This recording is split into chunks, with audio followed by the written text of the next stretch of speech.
Hindi pa natagpuan ang Atlantis, ngunit hinahanap pa rin ito. Bakit? Dahil nabubuo sa isip ang larawan ng magandang syudad na may gintong tore, mga kalye sa ilalim ng tubig, at isang malaking misteryo na malapit ng matuklasan.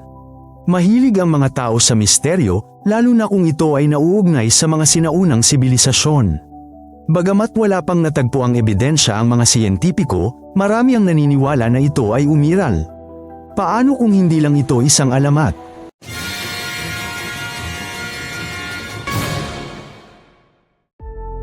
Nagsimula ang lahat sa kwento ng isang bansang di umano'y nasa kabilang dagat.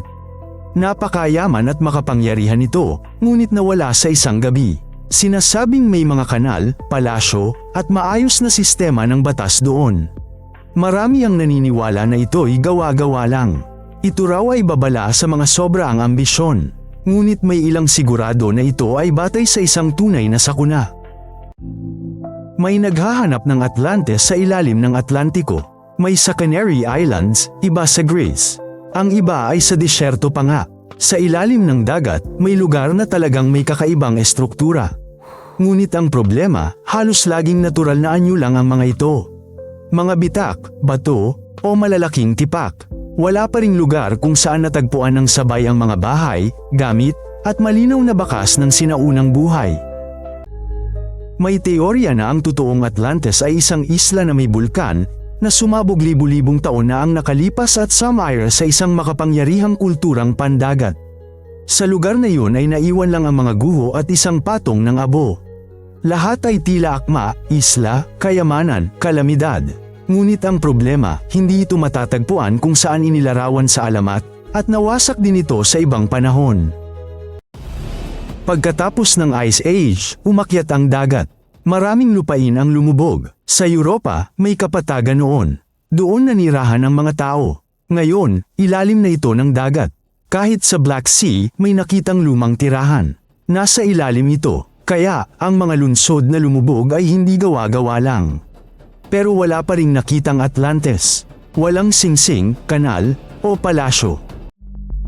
May kakaibang lugar sa Sahara. Ang mga bilog doon sa lupa ay parang plano ng lungsod mula sa alamat. Mula sa itaas, kamangha-mangha ang anyo nito. Marami ang agad nagsabi, ito ay Atlantis. Ngunit nang dumating ang mga mananaliksik, natuklasan nila. Ito ay malaking burol lang na hinugasan ng ulan at hangin. Walang bato o bakas ng buhay na nakita roon. Tanging buhangin lang at napakagandang tanawin mula sa himpapawid. Sa dagat Caribbean, malapit sa Pampang, natagpuan ang kakaibang mga batong slab. Tila ito ay bahagi ng isang daan. Ang daan ay diretsyong lumulubog sa karagatan. Ang pagtuklas na ito ay mabilis na kumalat. Agad itong naging balita, ngunit kalaunan ay napag-alaman. Ang mga ito pala ay ordinaryong bato lamang. Sila ay likas na nabuo ng kalikasan. Dahil sa tubig, hangin, at mga bitak, unti-unting nabuo ito. Sa paglipas ng panahon, nagmukha itong isang daanan. Napakaganda ng tanawin nito, subalit walang sinumang sinaunang sibilisasyon ang gumawa nito. Ngunit kahit ganito, kamangha-mangha pa ring tingnan. Ginagamit ng mga arkeologo ang camera, underwater robot, radar, at laser para makita sa ilalim ng tubig at buhangin. Hindi lang bato ang hanap nila. Hinahanap nila ang buong lugar, pundasyon, lumang gamit, angkla, at kalsada. Lahat ito ay dapat nasa iisang lugar. At dapat sa iisang panahon lang. Kung walang ganitong detalye, ang kahawig na lugar ay guni-guni lang. Sinasabing may mga metal sa Atlantis na wala sa ibang lugar, hardin at templong pinalamutian ng ginto. Siguro isa lang itong pagmamalabis para gumanda ang kwento. O baka naman totoo ang kanilang mahalagang yaman. Ngunit wala pa ring nakitang kayamanan o kakaiba ang mga arkeologo sa mga lugar na maaaring kinaroroonan ng Atlantis.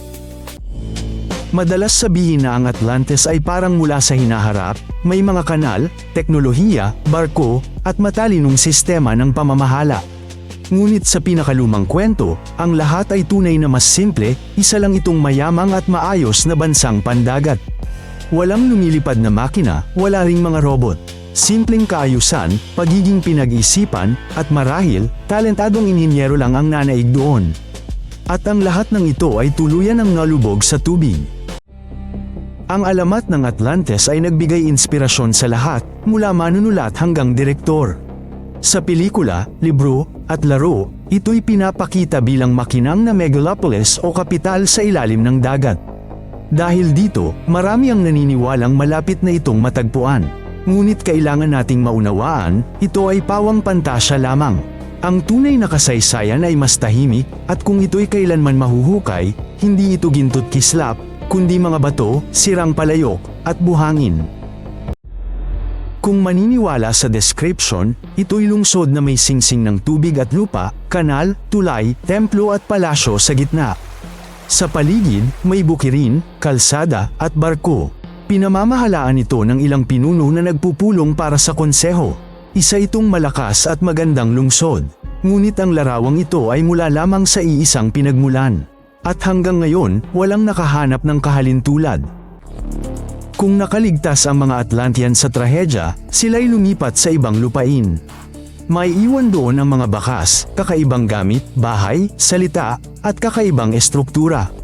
Ngunit wala pang nakikitang ganoong bakas ang mga arkeologo. Hindi malinaw kung may bagong kultura na biglang lumitaw na may sariling gamit na tila galing sa malayo. Ibig sabihin ba nito na walang nakaligtas?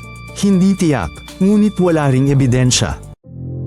Sa maraming lugar sa mundo, may natagpuan ang totoong syudad sa ilalim ng tubig. Ang iba ay sinira ng lindol, ang iba naman ay unti-unting lumubog sa tubig. May mga kalye, bahay, banga, at pati pader doon. Kumpleto ang lahat, pinapatunayan ito na talagang pwedeng mawala ang buong syudad. At kung patuloy na tataas ang dagat, may mga bagong lugar na lulubog din. Hindi na ito gawa-gawa, kundi totoo. Mahal ang Atlantis hindi lang ng siyentipiko, kundi pati ng mahilig sa hiwaga. Ang ilan ay gumagawa pa nga ng teorya tungkol sa sinaunang kaalaman at lihim na lipunan. Ang problema, hindi ito mapatunayan. Walang petsa, walang nahukay, puro salita lang. Kung walang katotohanan, isa lang itong magandang kwento. Mabuti kung nakaka-inspire, pero huwag itong ipagkamali sa totoo. Karamihan ng eksperto ay naniniwalang ito'y isang aral, hindi totoong lungsod. Maliban sa isang kwento, walang natira, walang mapa, banggit, o nahukay. Ngunit ang paghahanap ay may saysay, nakatutuklas ng iba pang bayan, nag-aaral ng tsunami, lumang baybayin, at buhay dagat. Ito'y tunay na pakinabang mula sa alamat na nagbibigay inspirasyon sa mga tao na maghanap at mag-isip. Ngayon, isipin na isang araw, may natagpo ang daungan sa ilalim ng tubig. Kasama rito ang mga kalye, bahay, at kagamitan. Lahat sila ay mula sa iisang panahon. Ito ay magiging tuklas ng siglo. Ngunit upang paniwalaan, kailangang pag-aralan, suriin, at ikumpara ang lahat. Hindi nito babaguhin ang kasaysayan, ngunit pasasaganain ito. Sa ngayon, makakapaghanap lang tayo. Kailangan din nating magtanong at matutong huwag ipagkamali ang pangarap sa realidad. Kung interesado ka, mag-subscribe para hindi makaligtaan ang bagong episode. Dito sa amin, lahat ay maikli at direkta.